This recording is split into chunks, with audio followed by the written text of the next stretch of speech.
Very good evening to everyone. Welcome to today's AgClinic, which is themed on role of AgFinTech in driving financial inclusion and growth. This event is being co-hosted by ThinkAg, Stellabs, in collaboration with the Digital Fifth. It's a very important topic and also very interesting. And I think 75 minutes is less of time to have this discussion, but we'll try our best to accommodate all the points and all the questions, whatever is possible in this duration. I'm happy to invite Samir from the Digital Fifth. He is the founder and CEO, and Samir would be setting the context initially and then driving the discussion. He's also the moderator of the discussion. So with this, I hand this over to Samir. Samir, all yours. Thank you, Abhijit. And thanks all the co-panelists here. I think I will also learn. I'm maybe the least knowledgeable guy in this agri-business. So I'll come out as learned as I can. And I hope the audience also learns as well in this journey. I'll give you a quick view on AgFinTech and why I'm so passionate about it. If it is completely commercially viable, I will stop all our business and only do AgFinTech. Potentially, yes. And we also, so we right now run a fintech consulting firm, but we wanted to actually get into agri-tech because I think that's where a lot of good work is happening. And I think India is getting created, Bharat is getting created, right?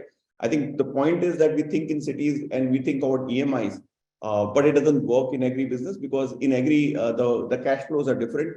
There's also so much of spike, right? I mean, when you are doing crops, you can't have EMIs, right? When you do have milk, you can't have EMI, you have to have a structure which is aligned to it. And for example, the milk production happens in a particular cycle. You have up north where we have a dry period or a very very tough period where the milk the quantity of milk is much lesser, and you can't have a structure which is not taking care of that dip, right? So I think when you get into agri business, you realize you have to get deep into the value chain. You really can't do a business saying that boss, मेरे को पैसा मिलना चाहिए, and I will not get it deeply embedded. You need to be involved into cash flows of the customer. And the best part is that agri-techs have already built it out. So if you look at today, a lot of, and Stellabs is one example, but many others like AgClinic in different segments, and many more have built the value chain there where they're helping the agri business by getting them livelihood, right? And livelihood not just for the farmers, but the entire value chain. There are a lot of brokers in between, collection agents, and I'm sure there are many more I would not know. Each one needs to be getting credit. 5 trillion economy, I think a good money can be made here. The challenge here in this agri business is the credit reaches the customer at a very high rate, maybe at 22, 24, 23, 28, 30%. So we think about inclusion, and we sit in the cities thinking of, oh, I will not give more than 11% interest rate and all of that because I'm like in cities and I'm great. But the same guy is doing business out there and he gets at 24, 30%. And then we call it inclusion. I mean, I think that's also a bit funny that we call it inclusion because we are able to give it at lesser than 100%, which is what he gets from a local guy, right? So I think that's a challenge, right? But I hope with so much of work getting done by all the people here, some of the panelists are doing fabulous job in this area. I think the country will change. And my belief, and I really hope that in my lifetime, I can see the agri-fintechs delivering credit to the farmers and the value chain at the same rate as salaried class do. And salaried class do consumption, and these guys will actually create business and business opportunities for that. So with that, I stop. I think I don't know more than this. So I did whatever I could do based on my experience. But with this, we have a podcast with us, Ranjit. I think I met Ranjit a long time back, I think 3-4 years back, and they wanted me to work with them on milk-based lending, right? I had no idea, not an iota of an idea what it is and how it is. But I think I met Ranjit, and the kind of thought process he gave and kind of ideas he had was phenomenal. So I think Ranjit, very, very happy to have you on board. Thank you, Samir. Yeah, and we wanted to understand, why we can go into a lot of thought process, but why agri-tech you chose and what is the journey and what have you built and how it is creating value. I think quick summary will be very, very useful for us. Sure. No, first of all, a big hello to my co-panelist, Abhinav, Hari, Pawan, Anuj, Rahul. Of course, Abhijit and Samir, thanks for facilitating this. So as jumping straight into what Samir asked, for us, the AgFinTech was a business imperative, right? It was not something that we thought as an afterthought. It was not an afterthought for us because we were into building up a very scalable digital supply chain. And one of the biggest stakeholders in an agri-based supply chain is the farmer. And we figured that farmer does not have access to any form of lending products seamlessly and at scale, be it receivable financing, be it term loans, be it working capital. Farmers were not getting access to these different financial products, mainly because 60 to 70% of the people who we deal with are new to credit. And there are limitations in the way the risk underwriting currently happens by the bigger banks on how you could underwrite credit risk to someone who does not have any credit score, has a few defaults under his belt. Not intentionally, it could be an unintentional defaults because a microfinance loan was not paid out, which we seem to hold it against the farmer for a lifetime. It could have been very situational at that time. So we figured that the only way for the supply chain to improve, where the farmer can get more productive, farmers can improve the cattle herd size from 3 animals to 5 animals, 6 animals, 7 animals, where farmers can get access to buying better nutrition products, right? He will need these types of loans. So we figured that we're getting a lot of data. We could use this data to underwrite risk differently. We could design different type of products from a short 500 rupee loan to a 3,000 rupee loan to even a cat loan of 50,000 rupees. Ensure that all the transactions are digital because if it's brute force manual effort, it's difficult to make money in agri because it's so fragmented. The cost of operations would fast pull you down. And hence we thought, number one, let's see how much digital we can go. Not because getting digital was fancy, but that's the only way we could do business here, the highly fragmented supply chain. Number two, how do you underwrite risk and give all these various credit products to these farmers so that the supply chain as a whole can benefit. The productivity can go up. If productivity goes up, I can actually do more quality interventions. And if quality improves, I can tell the consumer, hey, look, through my traceability link, you need to pay more. And because I'm giving you a better product, right? So it's all highly catalytic. They one feeds off the other. And the way we looked at AgFinTech is as a very, very critical business imperative to actually run a supply chain successfully. No, brilliant, brilliant. I think, can you hear me? I can hear you, Samir. Go ahead. Yeah. So I think from a thought process looks good, but how's been the whole journey, right? Because I mean, this is some segment which is complicated too. Maybe you can talk a bit both about journey of building startups, because I think most of the audience may not even know how the traceability has been created by you. So maybe a bit about idea what startups does and what is the value chain you have created, and then maybe you can also talk about it how the financial is able to ride on top of that. I think linkage will be very useful for us. Yeah, so we started with building out a tech stack, a sort of a digital access network that today connects about 42,000 villages, over 3.5 million registered farmers. We started in 2011. We were incubated at IIT Madras, and our focus was to first build out a digital highway that connects the farmer on one end with the consumer on the other. And in between, you have all the personnel from the cold chain management personnel, veterinary doctors, paravets, the route officers, the plant management personnel. They need to use data to run this digital pipe, successfully.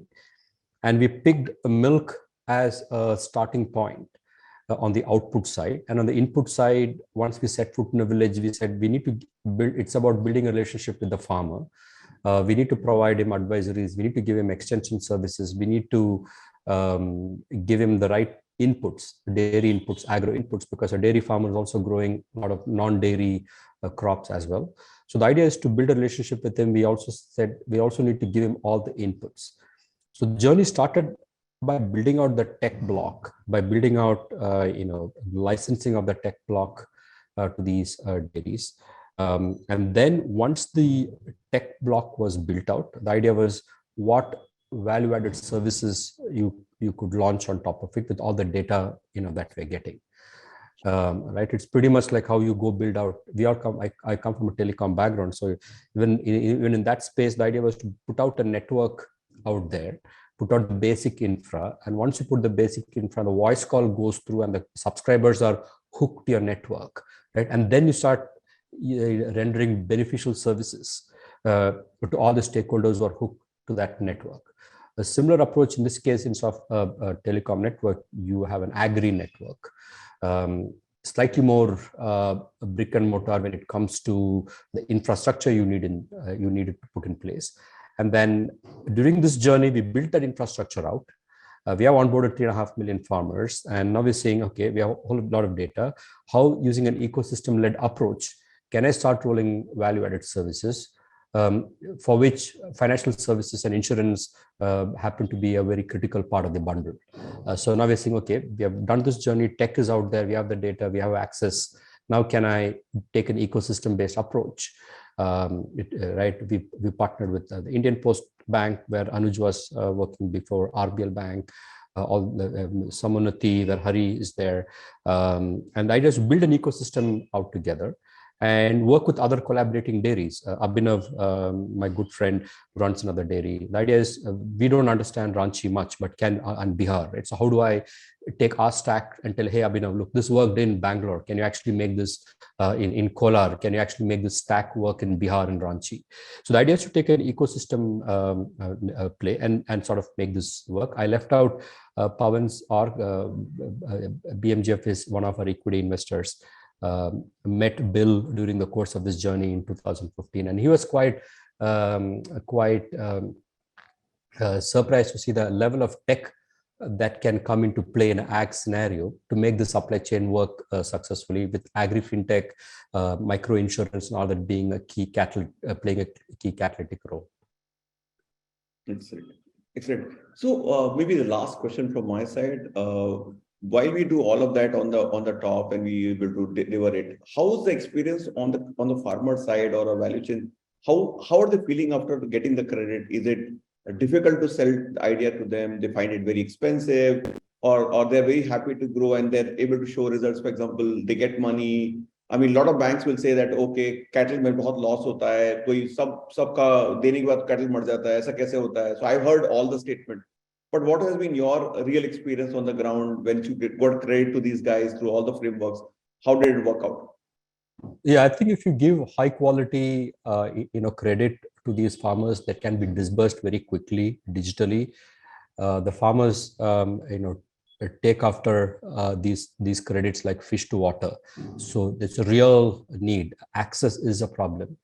We have not seen the interest rates to be a problem, because when you actually convert these numbers over 18-month period and as an EMI, it's a 200 rupee this way, that way.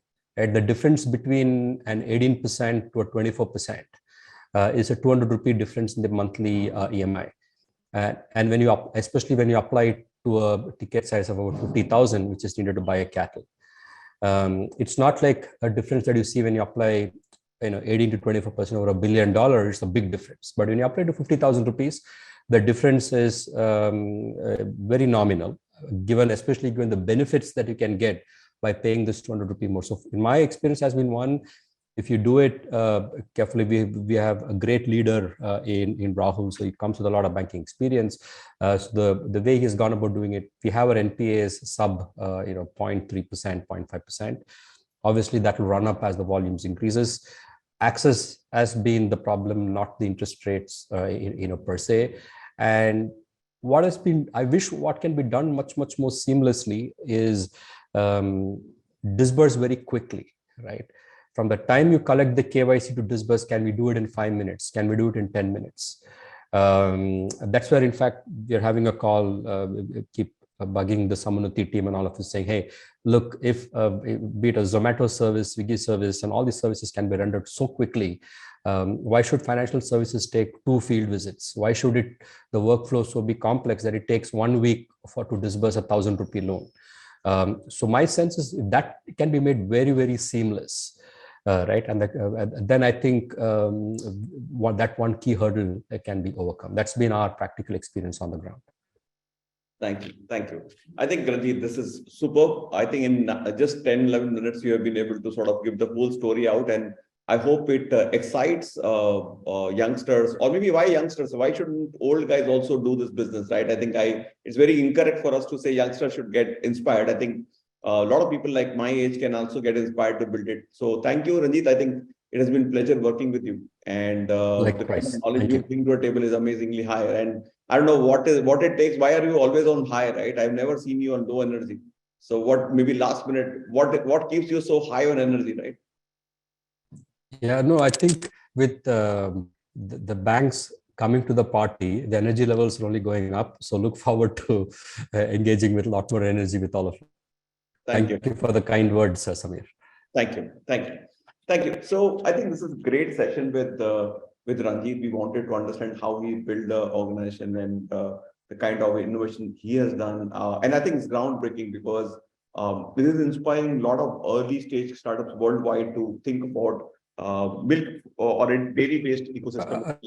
Samir, your voice is a little patchy. I don't know if it's only me or if the rest of the panelists are able to hear you clearly. It sort of fades in and fades out a little bit.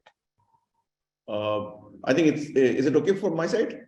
Yeah, it's okay in parts. Yeah, just go on. Just cautioning you, just so that. Sure. Thank you.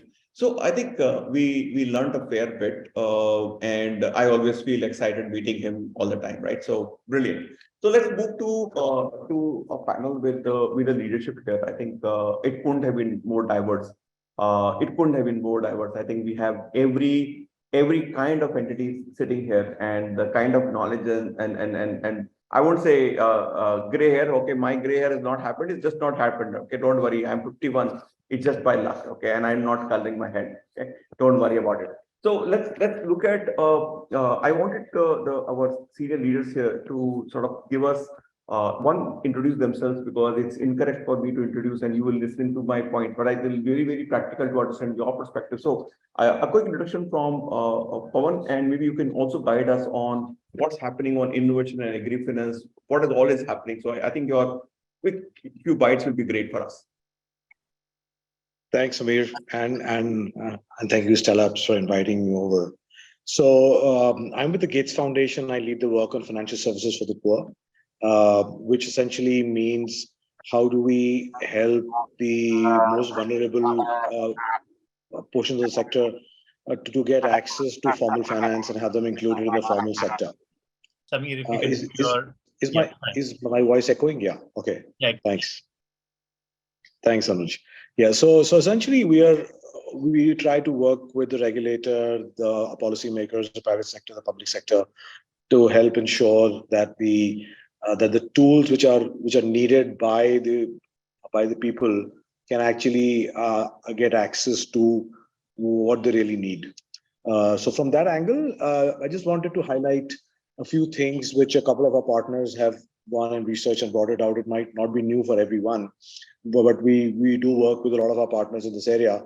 And I just wanted to also highlight why we think agriculture and dairy specifically is important for us. So the first one is, this is some findings from our partners' research at CII.co at Ahmedabad, where they are working on the rural transformation project. So one of the few things is that the size of the dairy market is quite huge on the supply side. So about 80 to 100 million households are employed in the sector. About 7 out of these 8 households draw partial income from the dairy sector, right? And the remaining draw their entire income from dairy. So which means that it's huge and it's a contributory factor in the rural areas.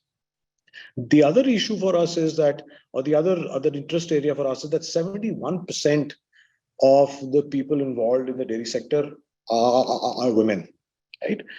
Now, most of this labor is unpaid.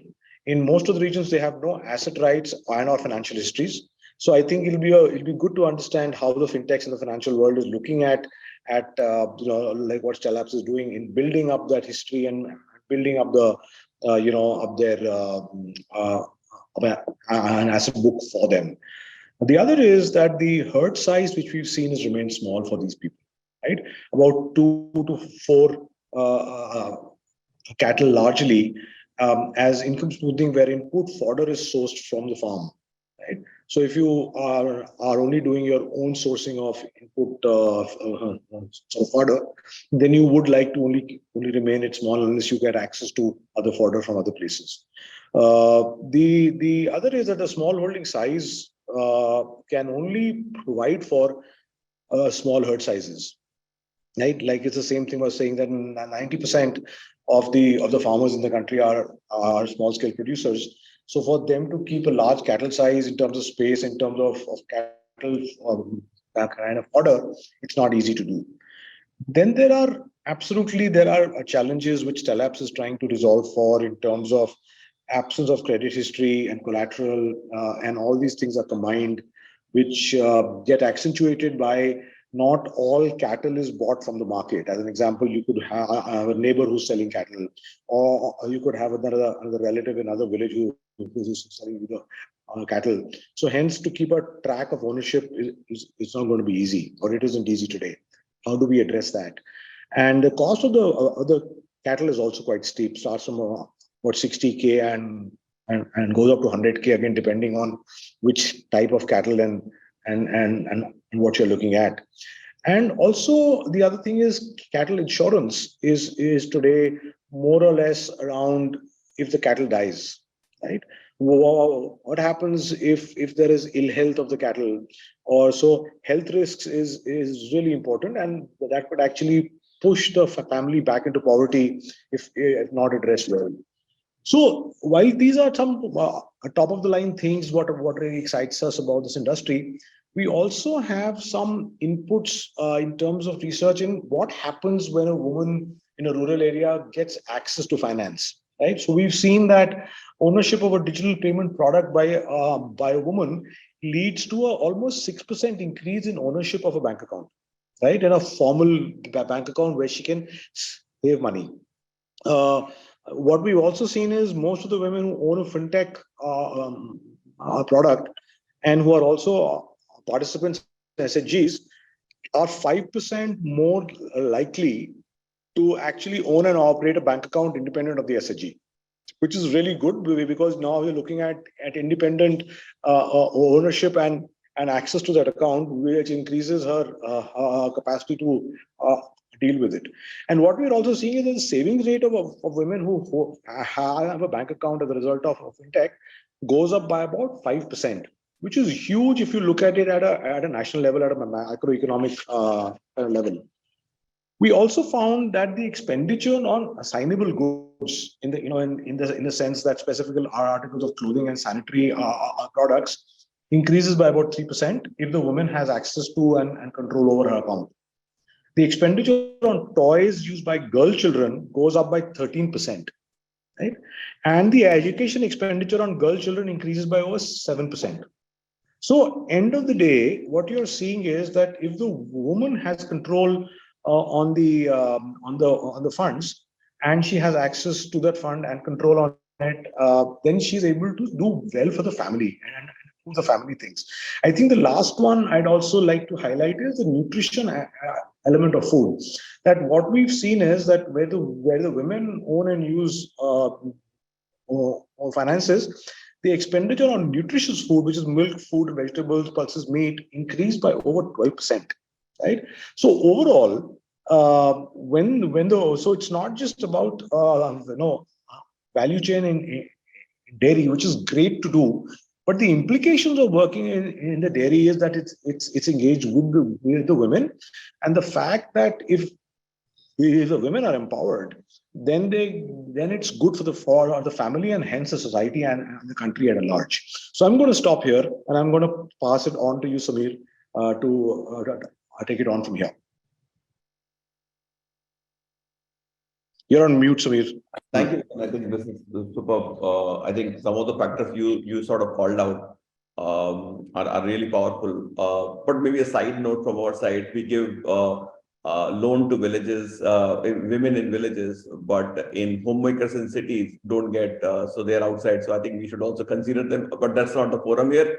But I think no, but absolutely. I think the power in the hands of the women, essentially, and the control and the agency will have a much larger impact on the economy as a whole. And we must understand that, and we must try and engage on that front as well. Thank you. Thank you.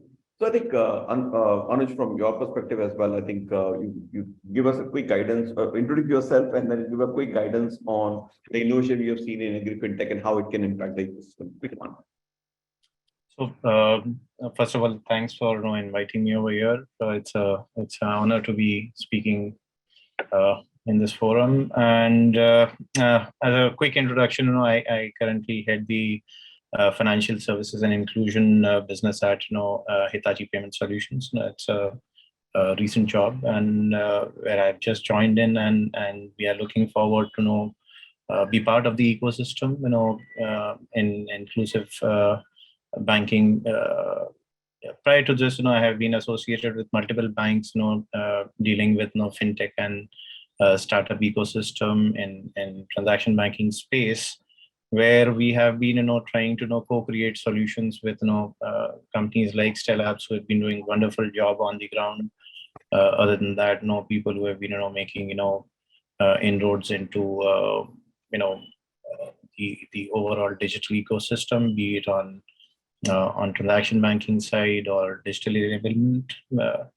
So in this particular segment, in fact, there's a lot of work which has happened, in fact, and the biggest problem when we talk about financial inclusion per se is that the target audience which we are now referring to over here doesn't have any credit history per se. They've never been exposed to financing or credit ever in the past.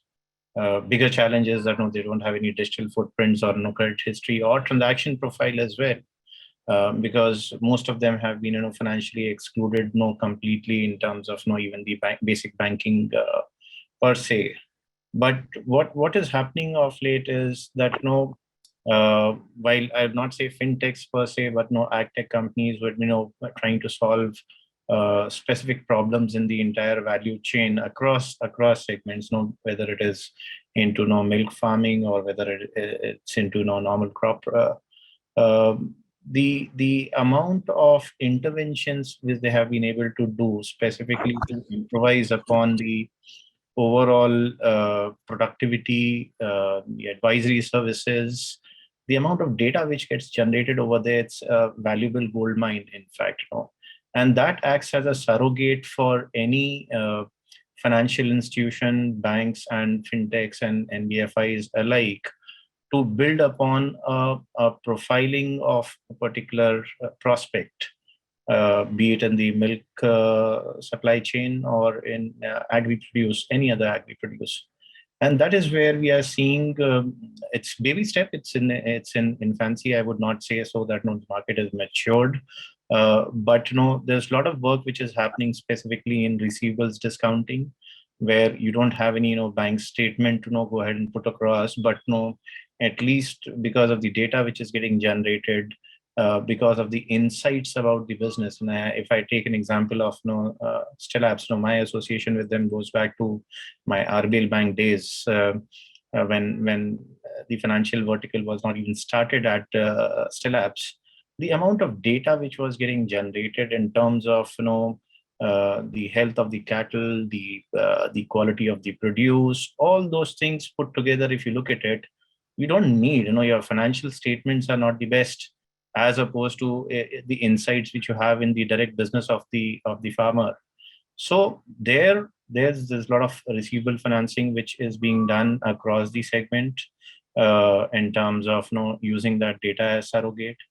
Apart from that, a lot of work which AgTechs have been doing, it's not about purely into financing per se, because financial inclusion is not only about lending. It is basically imparting and creating access to information, access to services per if you look at it, and that is where there's lot of people who are getting onboarded in the ecosystem because of the interventions, because of the efforts being done by the AgTech firms, dissemination and access of information. Not many people don't know about various government schemes which are available and people are eligible for that, but they've never availed of those. That is something where financial literacy and inclusion comes into picture. Lending is one part of it, and it's a step-by-step process, because lending in agri segment is very complicated, very complex. It needs deep expertise in terms of the geography, in terms of the soil health, cattle, all those things. And that is where banks lag a lot. AgTechs have been bridging this particular gap to a big extent in terms of bringing that thought leadership, bringing in that insights and their knowledge. And it's not about always being a lender per se. You can always act as a facilitator as well for credit enablement, and that is where they have done a beautiful job. Perfect. Thank you. So I think Hari, in India, whenever we talk about agri lending, Samanati is always there. Okay, start the discussion there. I don't know what you guys have. We've never met, but I think Samanati comes on wherever I go. Right, it's not just through Stellus, but every institution we go. So I think while you introduce yourself, maybe you can give a quick view of how Samanati got created, and maybe a few minutes also on the innovation which is happening around. So quick view on that. Thank you, Samir. That's very kind. We have still an adjustment error, as we keep pointing out, in the larger scope of agri-finance. While we're very proud, we'll say, okay, we've disbursed nearly 10,000 crores in the NBFC. We've been created about 8 years ago. We were created in 2015, and we started our operations as a licensed NBFC in 2016, Samanati Finance.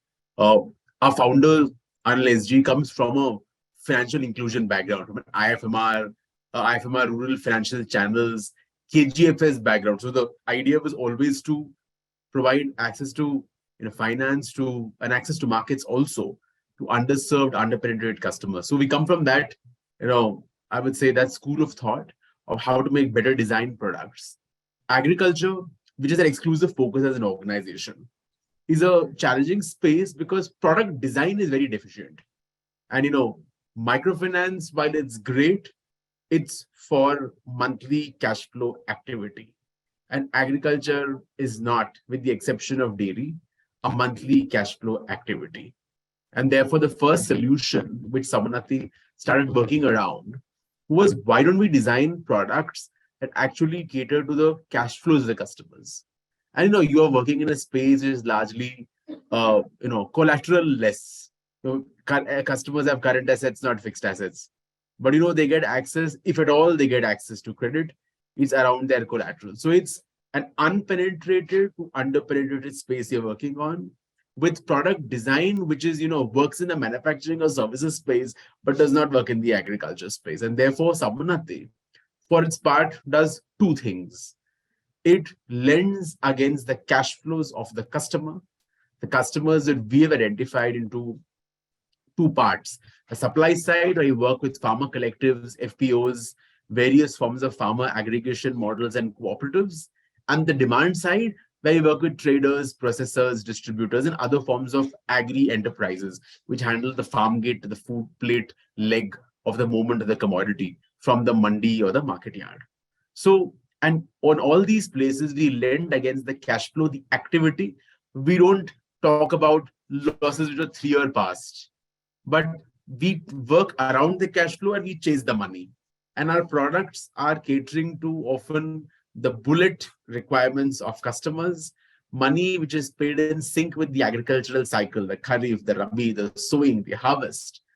NDU is verified and disbursed in tranches. The first thing is You devise your customer base into two parts and you supply them products based on the activity, for servicing the activity, chasing the money, and largely which are technically uncollateralized, if not unsecured.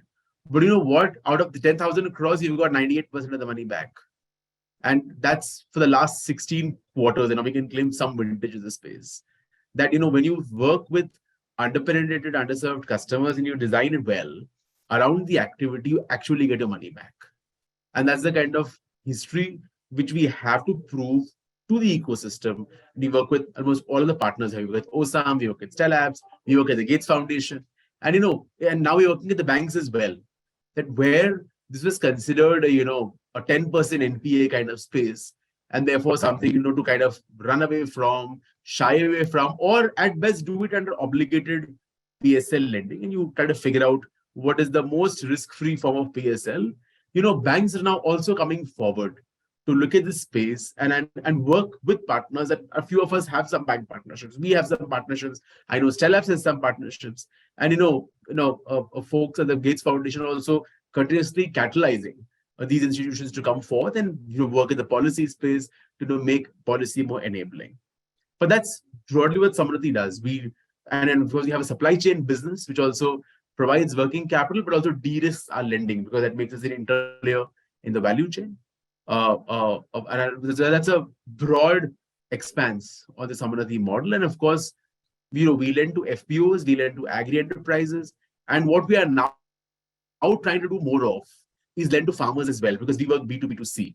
We work through the layer of the collective, the cooperative, the aggregator, who understands the local community a lot better. Think of the principles of microfinance. We work through the JLG or the SHG and the cross guarantee and their ability to know their neighbor. We apply these same principles to an agri value chain relationship between a buyer and seller. The buyer and seller have been engaging for generations often. And it predates Samruddhi and all the institutions on this panel. And therefore, there are two dimensions of this relationship that we leverage. One is social capital, which is vintage of engagement. And one is trade capital, which is track record of engagement. Using these two dimensions, you can underwrite the transaction as opposed to the balance sheet. So we stop talking about, what are your last 3-year profits, and let's start talking about what is the invoice you have, what's the contract you fulfilled, what are the receivables that are payable to you, and adopt that value chain-based cash flow finance to, to access more credit, timely credit, adequate credit. And, where, I think a lot of role of technology can be based on, I would say, 3 dimensions.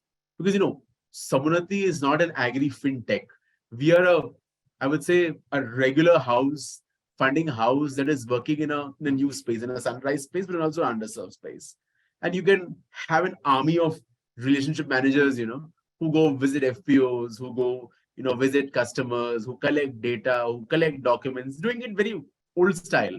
It could be digital in terms of it is paperless or it is less paper, but it is not entirely tech driven. So the way we look at technology and AgFinTech as a category is that we are trying to digitize this whole engagement in the supply chain.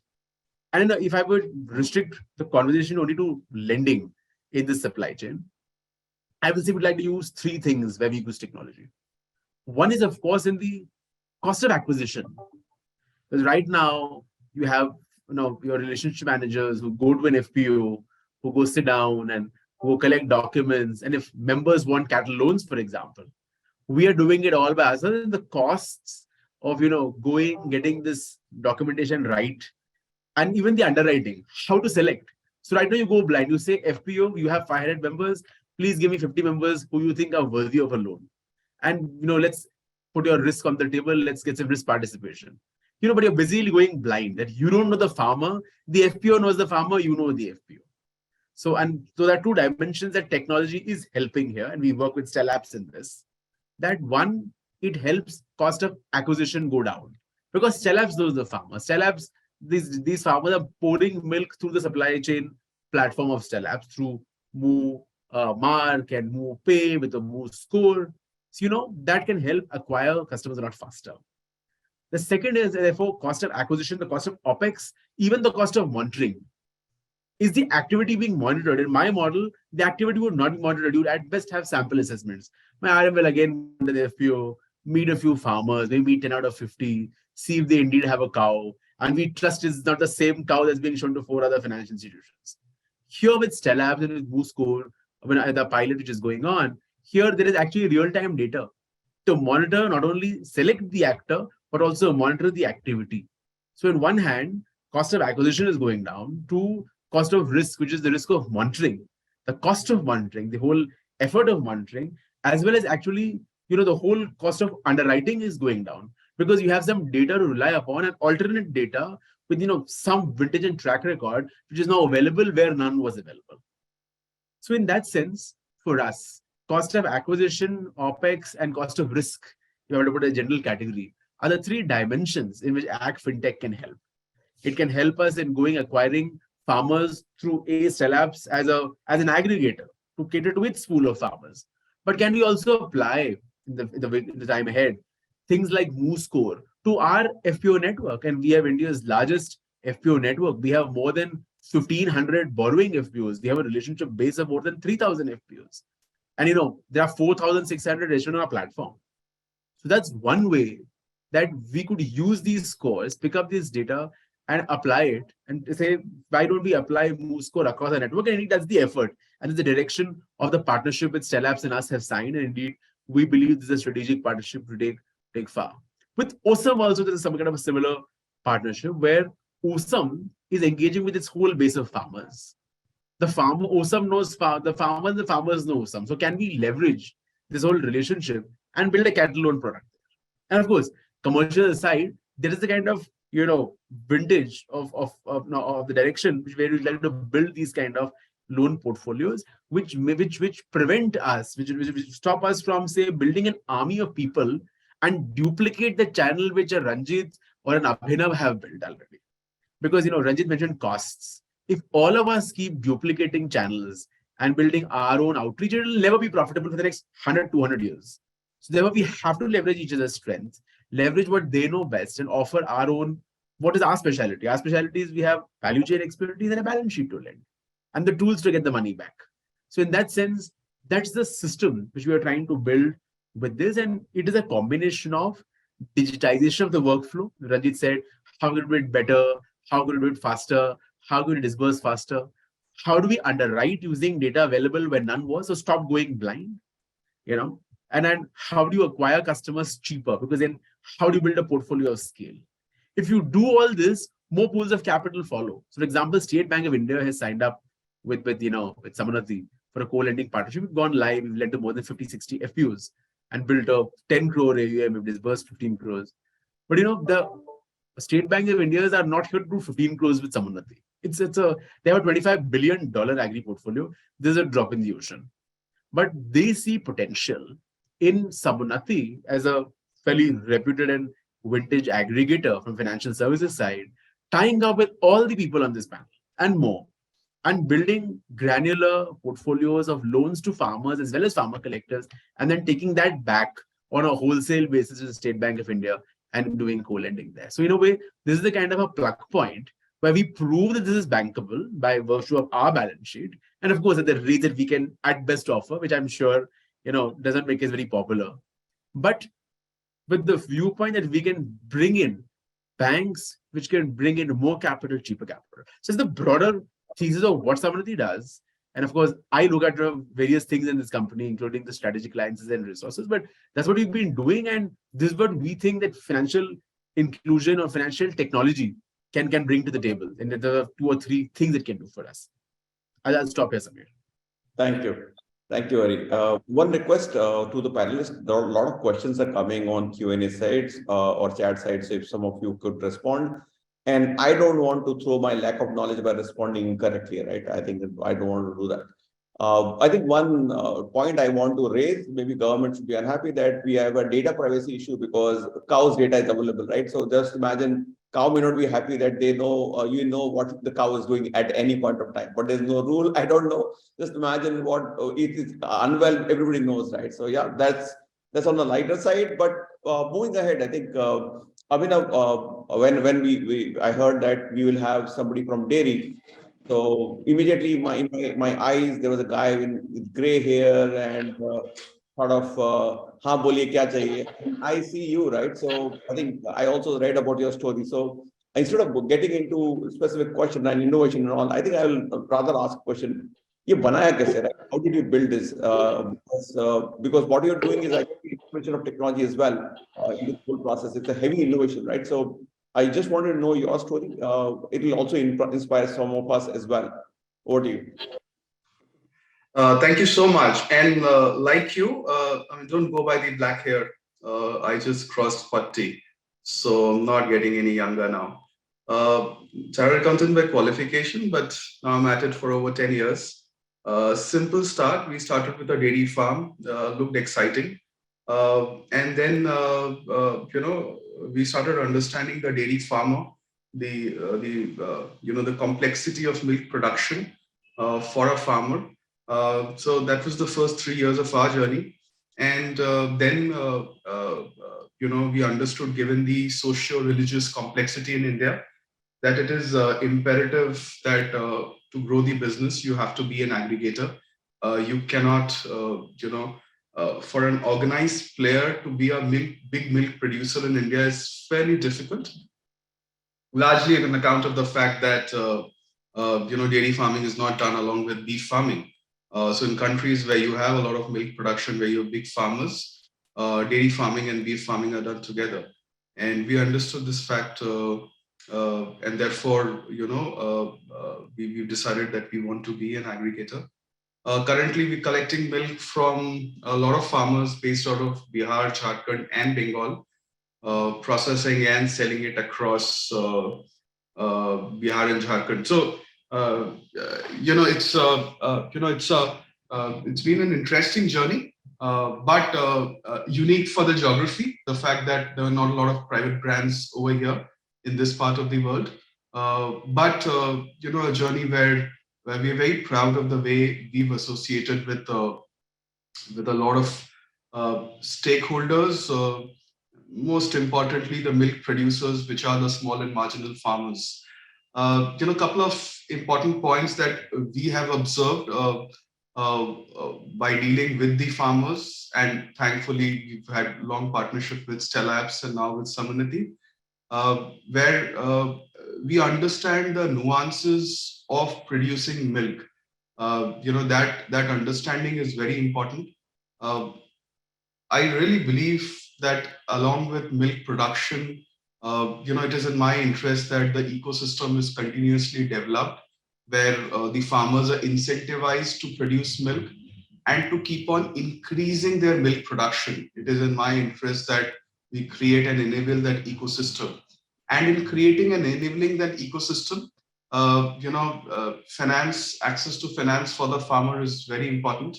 And that is one area where, we are working with with Samnati and, the data that Stella Apps helps us collect. That's really important. But equally important is, we're trying to make sure that the farmers understand what it takes for them to increase milk production. So they know dairy farming in a traditional way. So it's important that we partner with them to make them better dairy farmers, to improve their dairy farming techniques. So that is one area where a lot of work is required. A lot of investment is required. And that's something that I believe, someone like an Akshay Kalpa does very well. And I think everyone in the ecosystem must pay a lot of attention in ensuring that dairy farmers become better.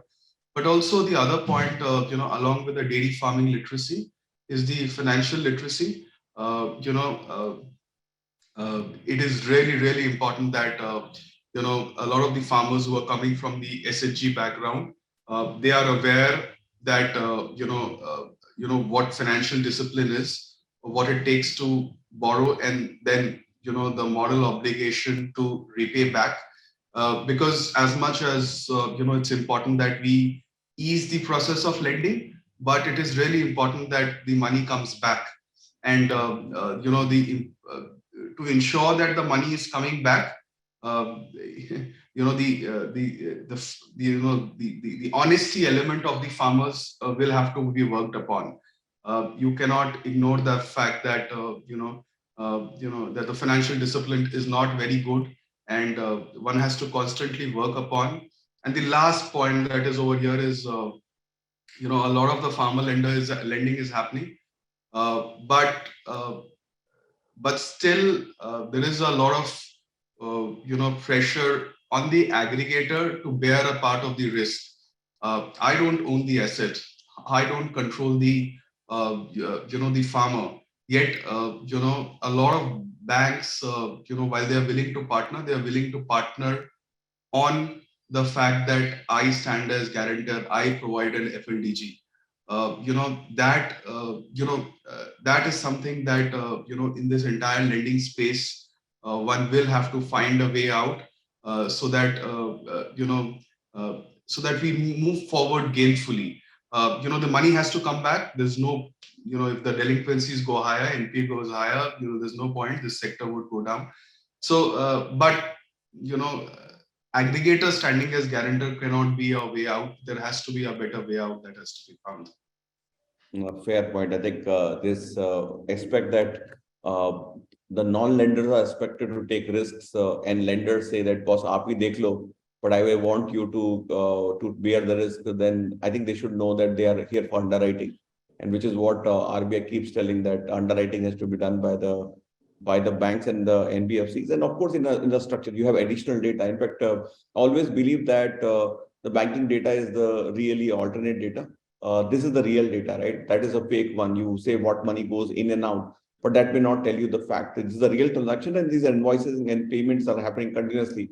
I think this is where all the lenders and everybody else has to chase.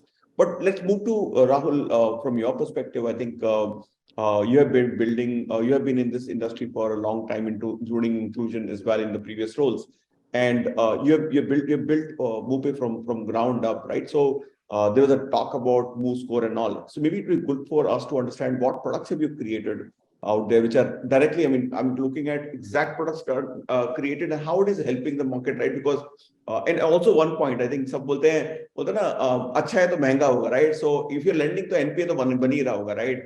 Cattle कर रहा है तो cattle मर ही रही होगी. Everything will be, I mean, books will be cooked up, right? So let's talk facts, right? How's been your experience? What are the products you have built? And how is the NPA structure? I mean, normally लोग बताते नहीं हैं. So I know you can tell. So I'm asking the direct.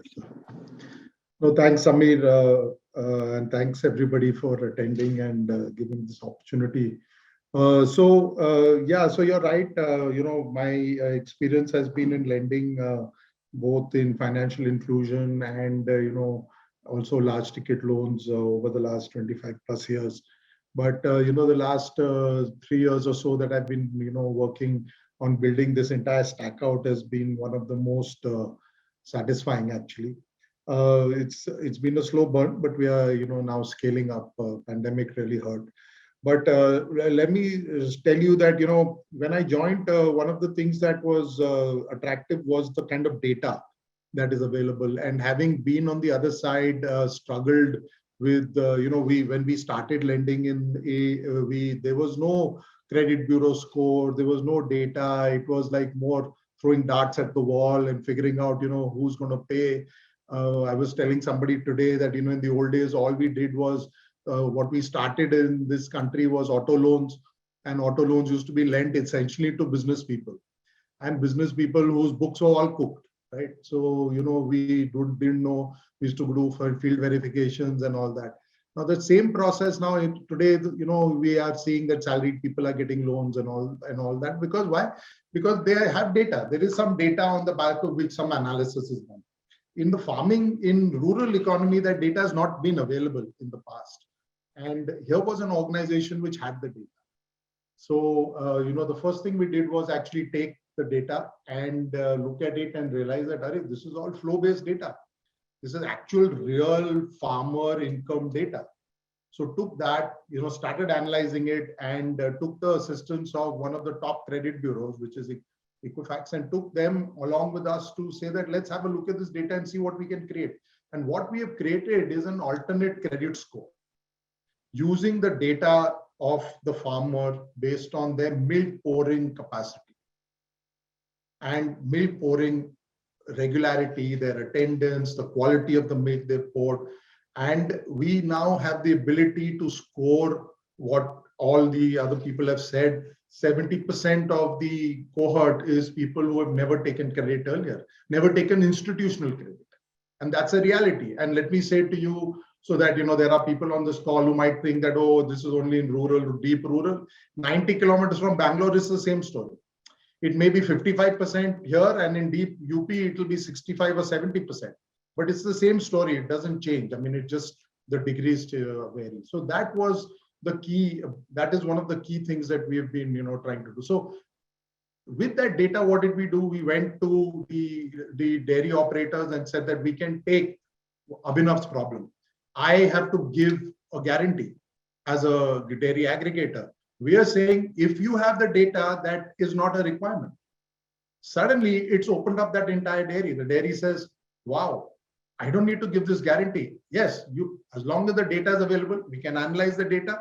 We are showing that with that, we are able to actually control the OPEX, like Hari rightly said. We are able to control our cost of acquisition, because obviously the dairy knows the customer very well. We have got to know the customer very well with data. And we are able to then, therefore, acquire the customer cheaply. We are able to service that customer with the help of the dairy by making payments through the dairy operator. Now, if supposing a lender was to go directly and lend to a farmer, and they pick up a PDC or they take a NASH mandate, they have 35 to 40% check bounce. In our process, is less than 5%. Automatically, so much of cost has got taken away. All of this is making it possible for us to underwrite small ticket loans. And that is what is the requirement of the day, which is why when we go to the ground, we find that 60-70% of the people have never got access, because like earlier, Pawan also mentioned, most of them are smallholder farmers. They don't have the land available to go out and pledge it, because most of the lending that most banks do against their PSL is all based on the back of some land. And this is not available to most of these farmers. So we are able to bring all of those people into financial inclusion, bring them in and start giving them some amount of loan. So that has been the piece that, we've been able to show a complete breakthrough on. The dairy gets the benefit of, money coming into their system, money coming to their farmers at a reasonable cost. I'm not saying it's cheap, but that's a reasonable cost, far better than anything that they have ever accessed earlier. And in that process, the dairy also doesn't have too much of a cost. It has it assists on an operating side, which they're willing to do because, the technology enables it. So that is, all this is possible because there is technology, because there is data. What have we done? We've taken the data, we've analyzed it, we've looked at it and realized that this is the income data of the farmer. So now the first leg of our transaction as an organization was the score. Second, we said that let us try and bring the money through us. Let us make sure when the money is going to the farmer, we know. Because today, farmers get cash income. They are not, therefore EMIs bounce. People don't put money into the bank account. So we said, okay, let us help the dairies put money into the bank account. So we built a payment stack with a leading bank, and directly from the dairy sitting at their location, which is normally the remote locations, wherever they are, from that location, they can transfer the money on their system itself, and everything goes directly into the bank account of the farmer. So now we have effectively translated that farmer income into a salary account. Think about it. We know the salary of the farmer, and all of us know that salary accounts are the best accounts to lend. And that is what we have done. We've converted the income of the farmer into his salary. We've put that money into the bank account. At the same point, when it goes into the bank account, we are getting our installment out. We've also adjusted. We've had to obviously optimize for that type of loan. So if there's a 2,000 rupee EMI, there are 2 cycles that the dairy will pay every 15 days. We make it 1,000 rupees in every cycle so that it becomes easier for the farmer to pay. So all of this is making it possible for these people, A, to participate, to take money from formal financial institutions and to repay. And to answer your other question, our NPA rates, I think Ranjit alluded to it, is less than 50 bps. and we've lent crores of rupees. We are collecting that money. Yes, let me clarify, there is delay. So we have to have an operating efficiency, but 95% of our money comes directly without any challenges. Digitally, we are collecting. Another 2-3% we get by just calling the farmer and saying, listen, there's been a delay. And another 1 or 2% we have to go onto the ground sometimes to make some interventions. But farmer, at essence, they have no intention of defaulting. Somebody put a question in the group that, you know, farmers think this is free money. They fully appreciate and understand that the money that is coming to them in this manner, A, is coming with the help of some assistance that the dairy is also providing. B, this is private money. This is coming directly from a bank, okay, or a private lender like Samunati. And therefore, they understand that this money needs to be paid back. The kind of money that they know that they can get waivers on is that money that comes, that sometimes, you know, in some particular products that the government has, and those products, they know very well which are those products. And they know very well that they will pay or they will not pay those. But in the old days, they would not pay because they would get away with it. Today, with Aadhaar and the entire stack that is built around it with credit bureaus and everything, there is very little place to, very little wriggle room. So people who are serious, who know what to do with it, are absolutely more than willing and able to do it. So that's been, you know, very quickly the way that we built it out. There are other pieces to it, and we'll probably talk about that later. I just wanted to give the first round of introduction, and that's what we've done. Thank you. Thank you. And I feel like that Ranchoda's Chanchal in... Samir, you want to go forward? Yeah. Am I audible to Anuj, Hari? Yeah. Okay. So I feel like Ranchoda Chanchal, that character of Amir Khan in Three Idiots. I'm sitting in all classes, and every lecturer is giving me knowledge in depth. In fact, this was an introductory question to each one of you, and I can tell you that in that whole process, I think we've almost spent a good solid 45 minutes. So I think that's a lot of knowledge at depth, right? I think instead of asking individual questions, because we will run short of time very soon, I thought maybe I'll ask very brutal question, right? Just one question and then get a view. We always say that salaried class are good guys and rest are evil. Okay. And I can tell you that I am an MSME now, right? And I tried to take a loan from a large bank. And it was not that I needed a loan. I wanted to demonstrate that how bad I am, right, in their eyes. So online I applied and I have a fair amount of money in the same bank, fair amount of money.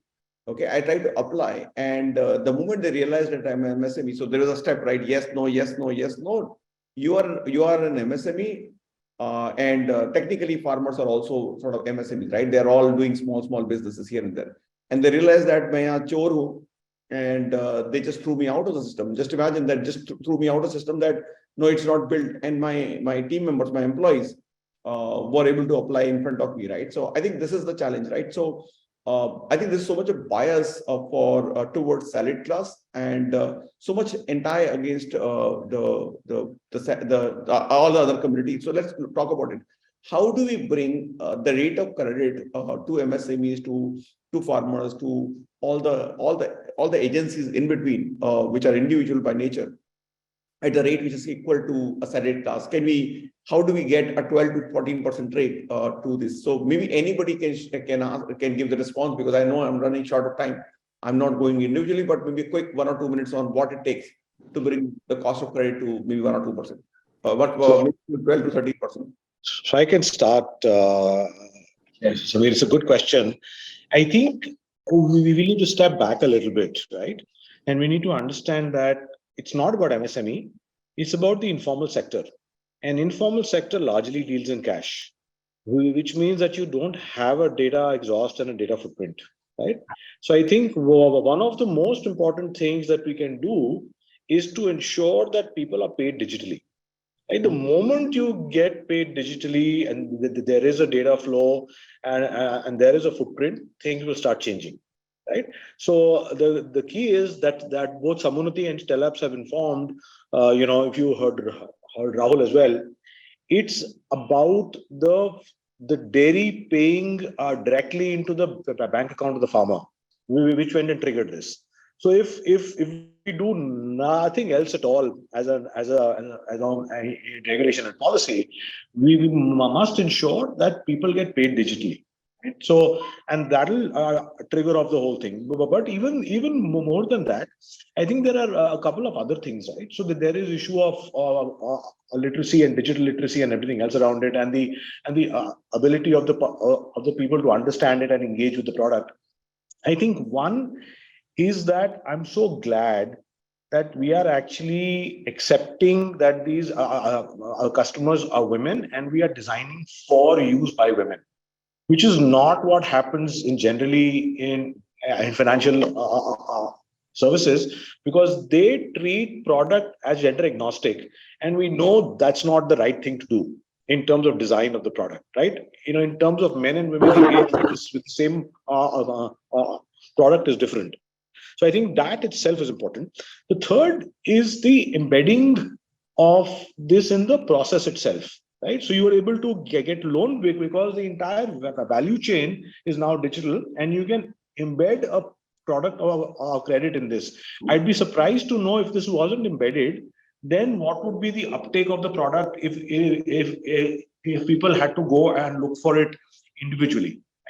And I think the last thing I would say is that we need to simplify and provide a compelling value proposition for the people to get engaged in this. And the first time a borrower, it's an important thing for her to be able to do this easily and quickly, and in her value chain of her customer experience and journey, right?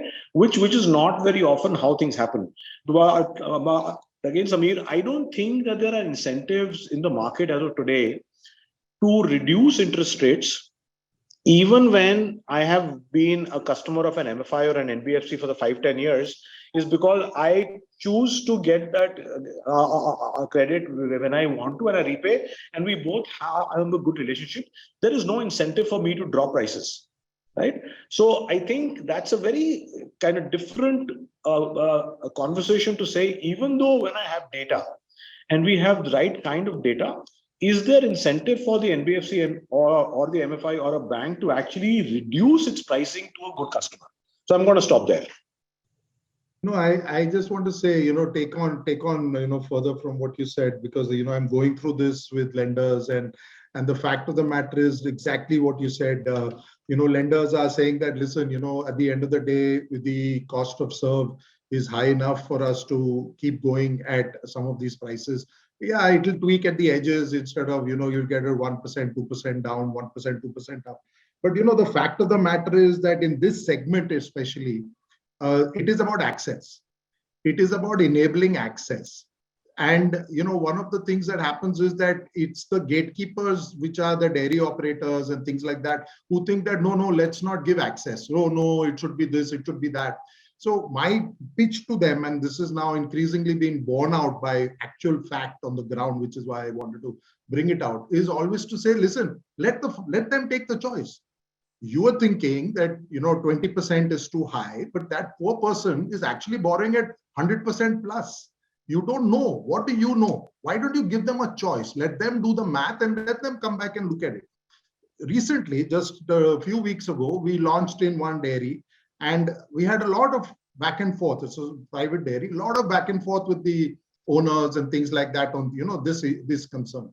When we actually went to the ground, they said, okay, let's start. We went to the ground. In 2 centers, 100% of the people took loans from us.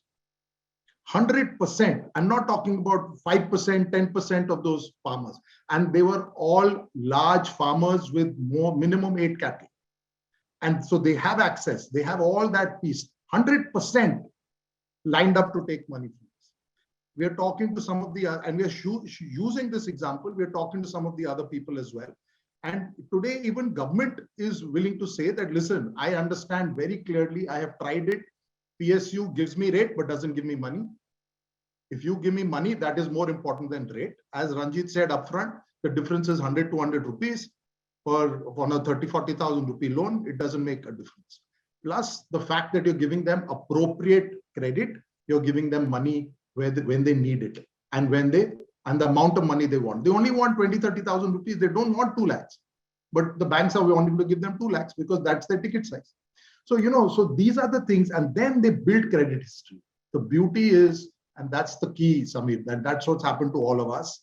We have over a period of time built credit history. We've taken small amounts of money.